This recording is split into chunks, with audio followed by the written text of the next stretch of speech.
Doctor ইউনূসের government বা অন্তর্বর্তীকালীন সরকার যে ইউনাইটেড যে এফোর্ট, এই ইউনাইটেড এফোর্টটাকে কাজে লাগাতে পারছে না। আর দ্বিতীয়ত আপনি বললেন যে ব্যাপক গণমানুষের সমর্থন আছে। এখন প্রশ্ন হচ্ছে, আপনি নিজেও রাজনীতি করেছেন, আমিও রাজনীতি করেছি। রাজনীতিতে সমর্থনটা যেতেও সময় লাগে না, রাইট? সো যে কোনো কারণেই মানুষের যে এই যে ব্যাপক সমর্থন, এটা কিন্তু নিচের দিকে যেতেও সময় লাগবে না। সো আমার মনে হয় এই ব্যাপারে সাবধান থাকা উচিত ইউনূস সাহেবের। ইউনূস সাহেব গত ছাত্রদেরকে নিয়ে একটা মিটিং করেছে, যেখানে উনি একটি বক্তৃতা রেখেছে। সেই বক্তৃতাটা আমার কাছে খুবই আপত্তিকর মনে হয়েছে, আমি খুব আঘাত পেয়েছি। আমি শুধু না, আমার সাথে অনেকেই কষ্ট পেয়েছে। এখন যেহেতু আমি বলেছি যে 3 মাস আমি তাদেরকে আমরা সময় দিতে চাই, সে কারণে হয়তো ইউনূস সাহেবকে আমি যেহেতু রেসপেক্ট করি, প্রচন্ড রেসপেক্ট করি, হয়তো আমি হাসিনাকে যেভাবে সমালোচনা করতাম সেভাবে হয়তো সমালোচনা ইউনূস সাহেবকে করব না। কিন্তু আমি একটু নোটিশ করতে চাই, আমি জানি না ইউনূস সাহেব আমাদের কথা তার কান পর্যন্ত যায় কিনা। যদি না যায়, ওনার কানে পর্যন্ত পৌঁছানোর ব্যবস্থা করার মতো ক্ষমতা, সক্ষমতা আমাদের আছে। একটা ভিডিও আপনাকে দেখাচ্ছি।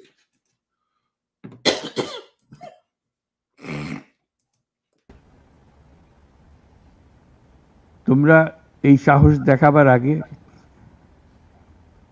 আমরা একটা দুঃস্বপ্নের মধ্যে ছিলাম,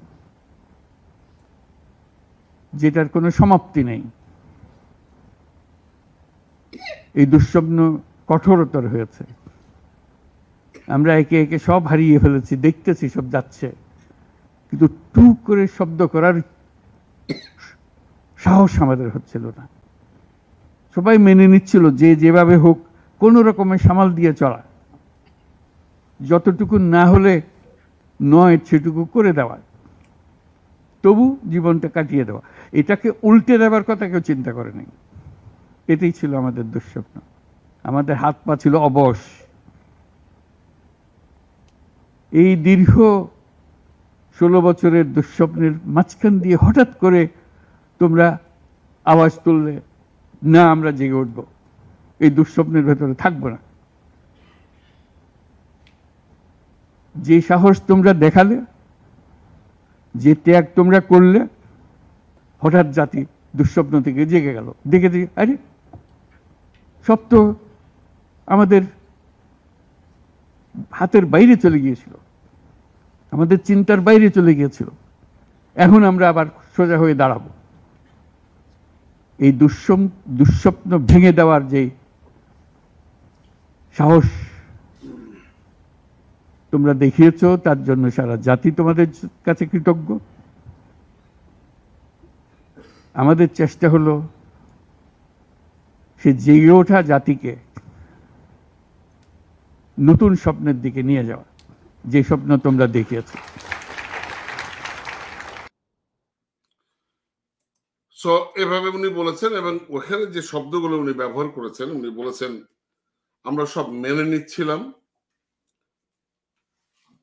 সাহস হচ্ছিল না, হাত পা অবশ হয়ে যাচ্ছিল, হঠাৎ করে তোমরা জেগে উঠলে, আওয়াজ তুললে, এবং হঠাৎ আমরা দুঃস্বপ্ন থেকে বেরিয়ে আসলাম।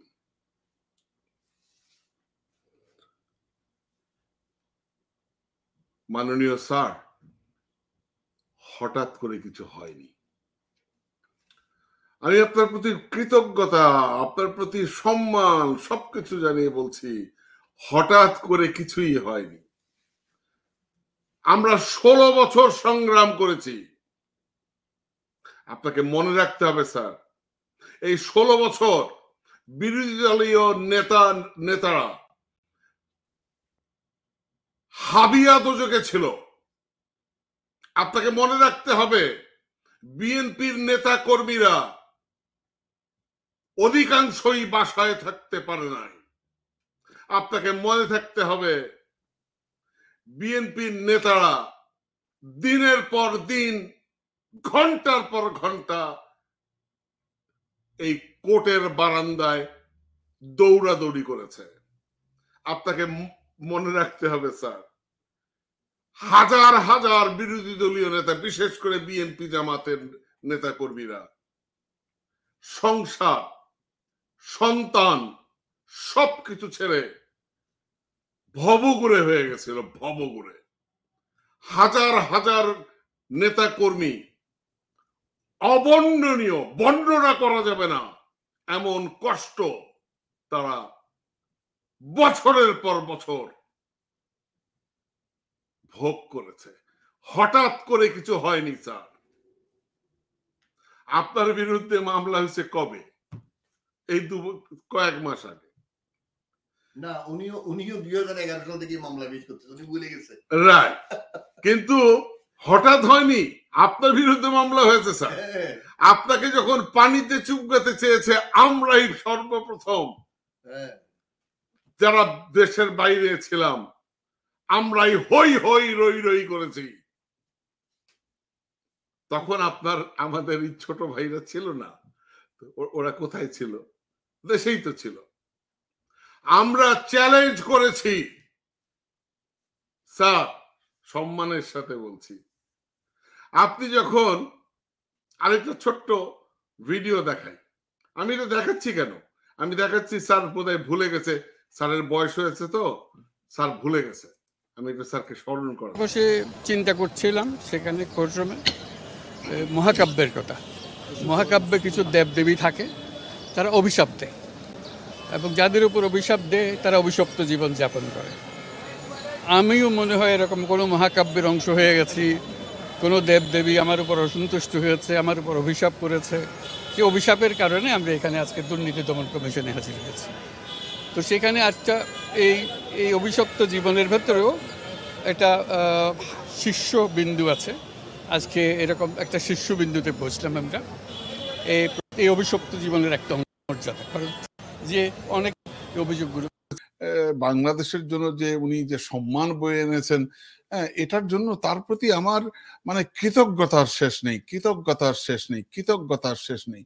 কিন্তু প্রশ্ন হচ্ছে আমার স্যারের প্রতি, স্যার আপনাকে সম্মান করে একটি প্রশ্ন করতে চাই, মানে আপনার প্রতি শ্রদ্ধা রেখে এই প্রশ্ন করতে চাই, আমার বেয়াদবি আপনি নেবেন না। স্যার আপনি মহাকাব্যের কথা বলেছেন, আপনি দেবদেবীর কথা বলেছেন, অভিশাপের কথা বলেছেন। আপনি বলেছেন আপনার কাছে মনে হয়েছে এটি আপনার জীবনটি দেবদেবীর অভিশাপে অভিশপ্ত হয়ে গেছে, এবং শেষ পর্যন্ত আপনি বলছেন যে একটি দৃশ্য আপনাকে খুবই মর্মাহত করেছে, এবং এই ঘটনাটি আপনার কাছে খুব স্মরণীয় মনে হচ্ছে, হয়ে থাকবে বলছেন। এবং সর্বশেষে স্যার আপনি বলছেন যে পৃথিবীর কোনো নজির নেই যা ঘটেছে আপনার বিরুদ্ধে। আচ্ছা স্যার, আপনাকে প্রশ্ন করি, এই 15 বছরে এই যাকে আপনি দেবী বলছেন, আপনি ইনডাইরেক্টলি বলছেন দেবী, হয়তো আপনি দেবী বলছেন, শেখ হাসিনাকে দেবী বলছেন, কারণ সমস্ত ক্ষমতা এবং সমস্ত ভাগ্য, অর্থাৎ বাংলাদেশের ভাগ্য নির্ধারণ এখন তো এই দেবী করছে, তাই না? যে আমাদের নরেন্দ্র মোদীর কে বলে স্ত্রী তথাকথিত। সো আপনার প্রতি আমার প্রশ্ন স্যার, যে এই দেবী এই 15 বছরে কি অপকর্ম করেনি স্যার? তাহলে এই বাংলাদেশের মানুষের প্রতি এই আপনি যাদেরকে দেবী বলছেন তাদের কি অভিশাপ আছে? আমরা কি অপরাধ করেছি? বাংলাদেশের সাধারণ মানুষ কি অপরাধ করেছে স্যার? বাংলাদেশের মানুষ কি অন্যায় করেছে যে এই দেবদেবীর অভিশাপ তাদের উপরে পড়বে? আমি দেবদেবী বলতে চাই না স্যার, আপনি ওনার নাম উচ্চারণ করলে আপনার দেবদেবী বলার দরকার নেই স্যার, বলুন না শেখ হাসিনা। আপনি দেবদেবীর কথা বলবেন কেন? বলার দরকার নেই তো, এটা ফর নাথিং। স্যার আপনি মুখ খুলুন, আমরা 1 বছর যাবত আপনাকে বলে আসছি স্যার, 1 বছরের উপরে আমরা বারবার বলছি স্যার আপনি মুখ খুলুন স্যার। আপনাকে দেবদেবী বলার দরকার নেই স্যার, আপনি মাফিয়া বলারও দরকার নেই। আপনি শেখ হাসিনা বলুন, যে এই শেখ হাসিনার অভিশাপে আজকে 18 কোটি মানুষ এই খাঁচার মধ্যে বন্দী।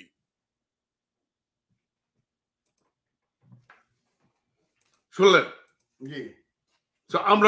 আমরা বলেছি ওনাকে, স্যার আপনাকে যখন পানিতে চুবানোর কথা বলেছে আমরা গালি দিয়েছি, শেখ হাসিনাকে গালি দিয়েছি।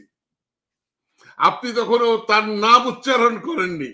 কেন নাম উচ্চারণ করেননি এর জন্য আমরা আপনাকে অনুরোধ করেছি, বলেছি স্যার আপনি আমরা 10,000 লোক বললে যা হবে, আপনি একটা শব্দ ব্যবহার করলে তাই হবে, কারণ গোটা পৃথিবীতে আপনি সম্মানিত ব্যক্তি, আপনাকে সবাই সম্মান করে। তো আমার দেশের মানুষের জন্য আপনি কথা বলুন। তো আজকে আমরা যারা কথা বলেছি, দেশের বাইরে থেকে যারা কথা বলেছি, বাংলাদেশের যেসব রাজনৈতিক নেতারা নির্মম নির্যাতনের শিকার হয়েছে, এই ছাত্রই শুধু না, ছাত্রদের সাথে জনতা যারা অংশগ্রহণ করেছিল এই জুলাই বিপ্লবে, আগস্টের বিপ্লবে, তাদের কাউকে আপনি অ্যাকনলেজ করছেন না, আপনি শুধু ছাত্রদের কথা বলছেন। তাহলে এই ছাত্রদেরকে কি আপনার মানে খুব বেশি, মানে আমি বুঝতেছি না, মানে আপনি কেন তাদেরকে ওই জায়গাতে নিয়ে যাচ্ছেন যেখানে তারা সুপিরিয়র কমপ্লেক্সের মধ্যে চলে যাবে, এবং তারা নিজেদেরকে সুপিরিয়র কমপ্লেক্সের মধ্যে ইতিমধ্যেই তারা চলে গেছে, সুপিরিয়র কমপ্লেক্সের মধ্যে পড়ে যাবে, এবং তখন তো এই বাচ্চাগুলোর মধ্যে একটা সাংঘাতিক ধরনের মানসিক সমস্যা, মানে সাইকোলজিক্যাল প্রবলেম হবে, যেটা ইতিমধ্যে আমরা দেখছি। সো এত মানে কাউকেই আপনি স্মরণ করছেন না, এটা আমার কাছে খুব খারাপ লাগছে স্যার। সম্মানের সাথে বলছি, এটা আপনি কারেকশন করে নেবেন স্যার, আপনার প্রতি আমার অনুরোধ। টিটু ভাই, একদম এটা আপনি অত্যন্ত ভালোভাবেই বুঝাই দিয়েছেন। তারপর আমি আপনার সাথে একটু যোগ করি, সেটা হচ্ছে একটা কথা আছে, আপনার প্রশংসা হচ্ছে তরকারিতে লবণের মতো। লবণ যদি আপনি পরিমাণ মতো দেন এবং প্রশংসা যদি পরিমাণ মতো করেন, সেটা খুব ভালো হবে। অতিরিক্ত যদি হয়, এটা লবণাক্ত হয়ে যাবে। আমার শুধু না, সারা পৃথিবীর একজন আপনি শ্রেষ্ঠ মানুষ, শতাব্দীর পর শতাব্দী আমরা আপনাকে বলি। আপনার জন্য মনে হয়, আমি ব্যক্তিগতভাবে টিটু ভাই অথবা আমাদের সাকিব, আমরা মনে হয় হিসাব করলে 20টা এপিসোড আপনার জন্য করেছি স্যার, আপনার জন্য করছি। এবং আপনি ডেমোক্রেসির কথা বলেন, এইটা মনে হয় আমরা 2 মাস আগেও বলছি, সিরিয়াসলি আপনাকে অনুরোধ করছি। এই যে দেবদেবীর কথা যখন আপনি বলতেছিলেন, আপনিও তো, আমি মনে করি এই যে আপনি যে লিগ্যাল যুদ্ধটা করছেন, আপনি বিচার পাইছেন? আপনাকে আমার স্পষ্ট মনে আছে, আমার মনে হয় আমরা 10 বার আপনাকে বলছি যে sir, why you are going to the court? Are there any court in Bangladesh? আপনি কি জন্য কোর্টে গেছেন? আপনি বাংলাদেশি বিচার ব্যবস্থা আছে, আপনি আন্তর্জাতিকভাবে সেটা এখন বলছেন, তখন কি বলছেন? আমরা তো বলে যাচ্ছি আমাদের প্ল্যাটফর্ম, অন্যান্য প্ল্যাটফর্মে, দেশে হয়তো অনেকে কথা বলতে পারতেছে না, কিন্তু বিদেশ থেকে তো আমরা কন্টিনিউয়াস বলে যাচ্ছি।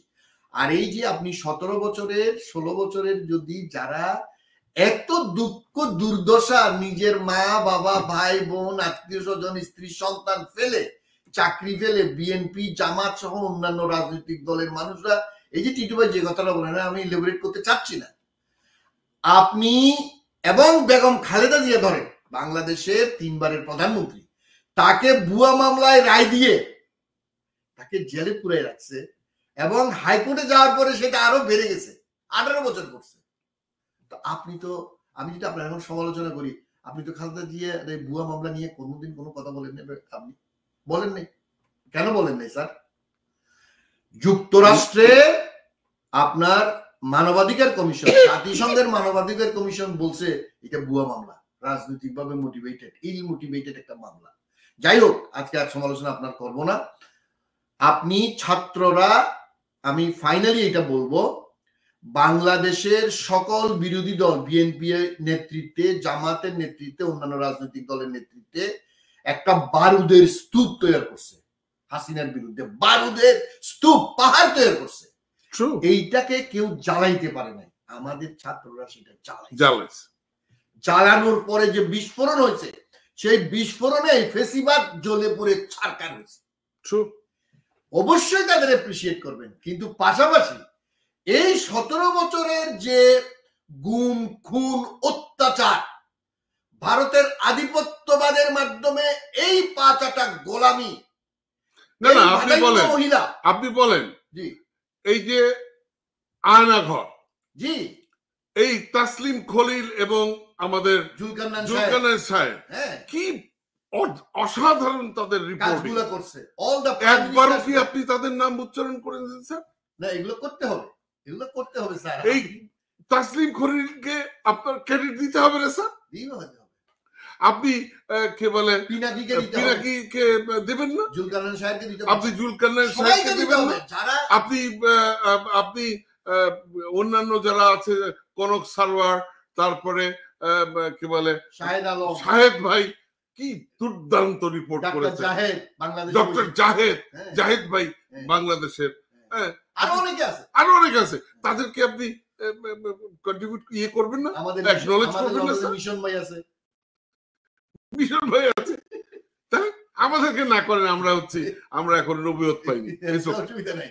না, এখন কথা হচ্ছে স্যার, এদের তো আছে বাংলাদেশের ন্যূনতম ছোট একজন রাজনৈতিক কর্মী, একজন সাধারণ মানুষ যারা এখানে কন্ট্রিবিউট করছে, নাম না জানা। আমরা সবাইকে এই ফেসিবাদের বারুদ যারা তৈরি করছে, এক্স্যাক্টলি এই যে বলকেনো যারা তৈরি করছে, এটা তারা ইরাপশন করতে পারে না, এরা এটাকে মানে বারুদে আগুনটা জ্বালাতে পারে না। আগুনটা আমাদের ছেলেরা জ্বালাইছে। এই জ্বালানোতে তাদের কৃতিত্ব, অবশ্যই তাদেরকে আমরা অ্যাপ্রিসিয়েট করব। তাদের বুকের তাজা রক্ত ঢেলে দিয়ে তারা করছে, কিন্তু পিছনের হিস্ট্রি যদি আমি না বলি তাহলে তো স্যার হবে না, সম্পূর্ণ হবে না। এদেরকে এটা মনে রাখতে হবে। এনিওয়ে, তো এখন আপনি এই কথাটা শেষ করবো এটা দিয়ে স্যার। আমি জানি আপনি হয়তো কথার ফাঁকে হয়তো ভুলে গেছেন, হয়তো নিশ্চয়ই আপনি আরেকটা বক্তৃতা কিন্তু উনি করছেন, আমি দেখছি, সেটা শুনছি আমি, তো ওই দিন হয়তো উনি এই জিনিসটা হয়ে গেছে। যাই হোক, এই পর্ব আপাতত শেষ। আমরা আমাদের এই প্ল্যাটফর্ম থেকে বাংলাদেশের 18 কোটি মানুষের কতিপয় কয়েক পার্সেন্ট বাদ দিলে সমস্ত মানুষের কন্ট্রিবিউটকে আমরা সেলিউট করি এবং আমরা তাদের দুঃখ দুর্দশার সেই প্রতি মুহূর্তকে আমরা সম্মান করে এই ফেসিবাদ যাতে বাংলাদেশের কায়েম না হয়, এই আওয়ামী প্রেতাত্মা, বাকশালী প্রেতাত্মা, ভারতীয় প্রেতাত্মা যাতে আমাদেরকে আর গ্রাস না করতে পারে, সেই জন্য সবাই সতর্ক থাকবে। জি, অনেক ধন্যবাদ আপনাকে।